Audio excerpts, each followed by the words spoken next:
Hi అండి. మనం ఈరోజైతే ఎటువంటి కల్తీ లేని పసుపునైతే ఇంట్లో తయారు చేసుకుందాం. కల్తీ అని ఎందుకు అంటున్నానంటే, బయట మనకి షాప్స్‌లో దొరికేవి కలర్ వేసిన మైదా లేదా కార్న్‌ఫ్లోర్ మాత్రమే.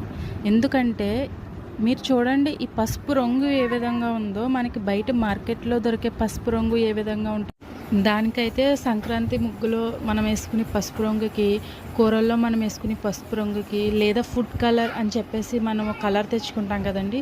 దానికి అసలు ఏమన్నా తేడా ఉంటదంటారా? ఒకటేలా ఉంటది. ఎందుకంటే మనం వాడేది అలా కలర్ వేసిన మైదా లేదా కార్న్‌ఫ్లోర్ మాత్రమే. మనకు ఆరోగ్యం కావాలనుకుంటే ఖచ్చితంగా మనం కొంచెం ఓపిక తెచ్చుకొని ఇలాగ పసుపు కొమ్ములనైతే తెచ్చుకొని ఇంట్లోనే పెట్టుకోవడం మంచిదండి. మనం ఇంట్లోనే తయారు చేసుకోవడం కూడా మంచిది. ఎందుకంటే ఇది చాలా ఈజీగా చేసుకోవచ్చు.